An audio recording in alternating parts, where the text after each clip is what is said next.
What if I told you that right now, at this very moment, there are people meeting in hidden rooms, performing ancient rituals that haven't changed in centuries? And before you click away thinking this is just another conspiracy theory video, stick around. Because what I'm about to share with you is documented, real, and absolutely fascinating. Welcome back to The Curious Route, where we explore the mysteries that make our world so incredibly interesting. Now, everyone's heard of the Illuminati or the Freemasons, but today we're diving deep into secret societies that actually exist, that you've probably never heard of. And trust me, some of these are way more intriguing than anything Hollywood could dream up. And make sure you watch until the end, because the last society I'm going to tell you about has members who take a vow of silence so serious that breaking it could cost them everything. Let's start with something that sounds like it came straight out of a fantasy novel. Deep in the forests of Northern California, there's a place called Bohemian Grove. Now, I know what you're thinking. And yes, you might have heard whispers about this one, but the reality is even stranger than the rumors. Every summer since 1872, some of the most powerful men in the world gather at this 2,700-acre campground. We're talking presidents, business tycoons, artists, and musicians. But here's where it gets weird. They perform elaborate theatrical productions, including a ceremony called the Cremation of Care, where they burn an effigy in front of a 40-foot stone owl. Yes, you heard that right. A giant owl. The official explanation is that it's all just good fun, a way for powerful men to relax and bond away from the pressures of their daily lives. But the secrecy surrounding it, the fact that women are strictly forbidden, and the list of attendees, which has included every Republican president since 1923, makes you wonder what exactly goes on during those 2 weeks in July. Richard Nixon once called it the most faggy thing he'd ever seen, which is quite a statement coming from him. Former members have described it as summer camp for billionaires, but with a lot more ritualistic pageantry. The question is, why all the secrecy if it's just a bunch of... Now, let's jump across the Atlantic to talk about a society that's been operating for over 300 years and has shaped the literary world in ways you wouldn't believe. The Bullingdon Club. No, that's too well known. I'm talking about the Order of the Golden Dawn. Wait, that's not quite right either. Actually, let me tell you about the Hermetic Order of the Golden Dawn. This Victorian-era secret society focused on the occult, metaphysics, and paranormal activities, and counted among its members some of the greatest minds and artists of the time. Founded in London in 1888, the Golden Dawn attracted people like the poet William Butler Yeats, the actress Florence Farr, and, yes, even the infamous Aleister Crowley, though he was eventually kicked out for being too extreme, which tells you something about how far they were willing to go. Members would progress through different grades of initiation, each one revealing deeper secrets about magic, alchemy, astrology, and tarot. The society believed they were custodians of ancient wisdom passed down from Egyptian priests and medieval alchemists.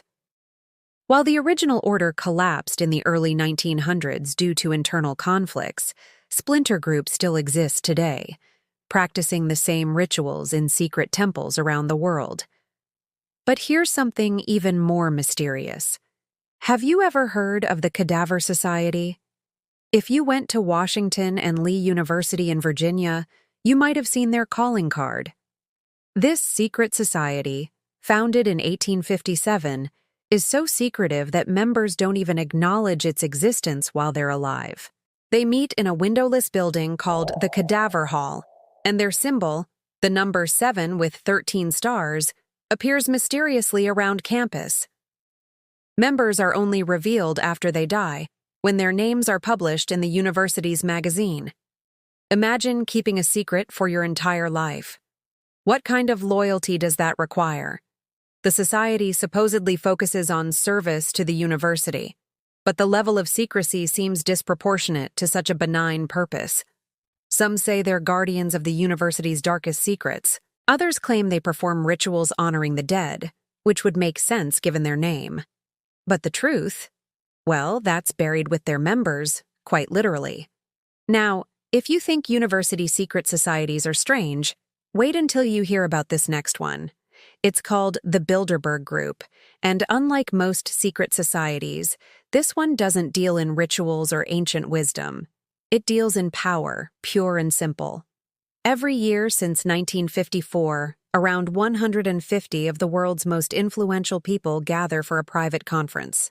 We're talking prime ministers, CEOs of major corporations, banking executives, and media moguls.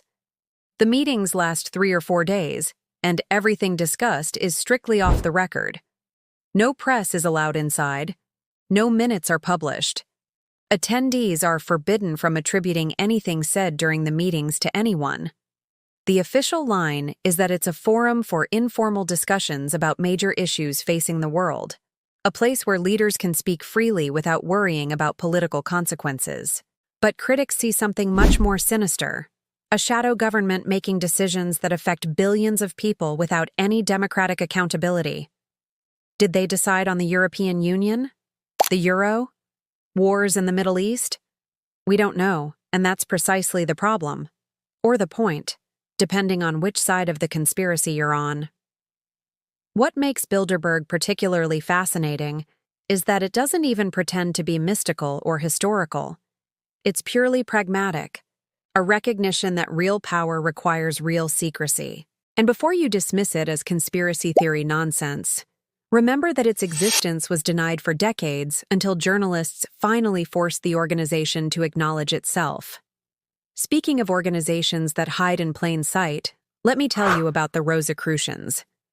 Now, this is where things get really interesting because nobody's quite sure if the Rosicrucians ever actually existed as a formal organization, or if they were an idea, a philosophy that people latched onto.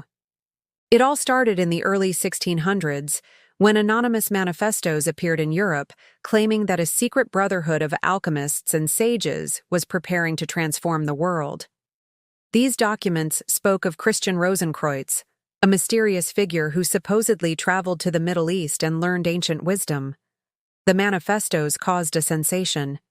Suddenly, everyone wanted to join the Rosicrucians, but nobody knew how, because nobody knew who they were.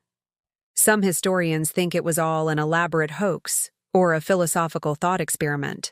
Others believe that a real society existed but operated with such secrecy that they left almost no trace.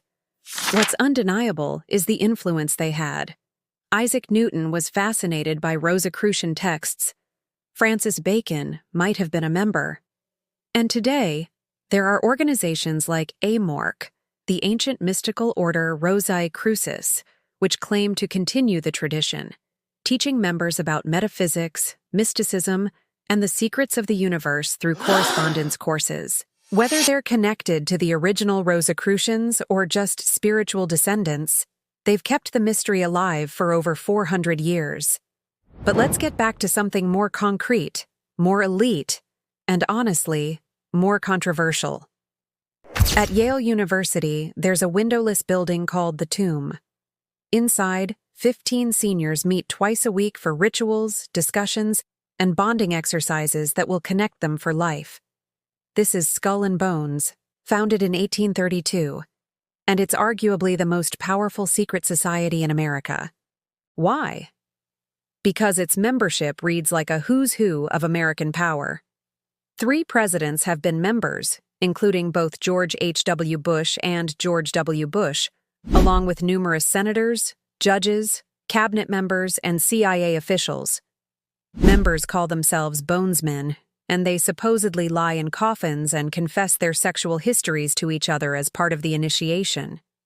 They steal items they call bones, memorabilia from famous people or events, and display them in the tomb.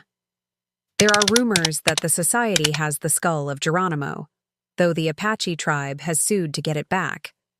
The society gives members a $15,000 graduation gift and provides networking opportunities that can shape entire careers. When John Kerry ran against George W. Bush in 2004, both were bonesmen, and both refused to discuss it publicly, simply saying it's a secret. What's particularly unsettling is how Skull and Bones demonstrates that secret societies aren't just about weird rituals. They're about creating bonds between powerful people, bonds that transcend party politics or public accountability. When members make decisions that affect millions of lives, how much are those decisions influenced by loyalties formed in the tomb? Now, as we promised at the beginning, let's talk about a society where silence isn't just expected, it's everything. In certain monasteries around the world, there are monks who take vows of silence that last not just for weeks or months, but for years, sometimes decades. The Carthusian order, founded in 1084, practices a form of monasticism so strict that members spend most of their lives in individual cells, speaking only during weekly walks and certain religious services. But there's something even more mysterious.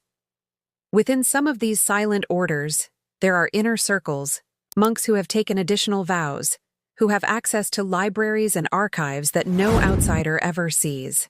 What knowledge are they preserving? What secrets are considered so sacred that they can only be shared in whispered confessions or written in journals that are locked away after the monk's death? Some believe these archives contain suppressed Christian texts, writings that would challenge official church doctrine. Others think they're guarding alchemical or mystical knowledge that the medieval church preserved but never publicly acknowledged. The truth is, we don't know, and we might never know.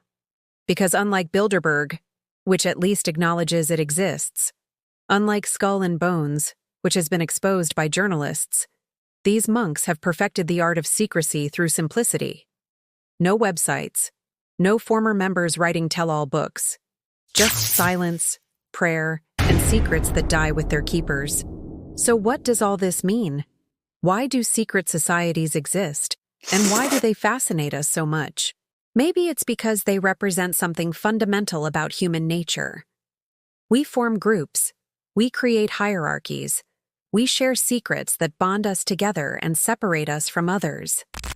Secret societies are just the most extreme version of something we all do. The real question isn't whether they exist, because clearly they do.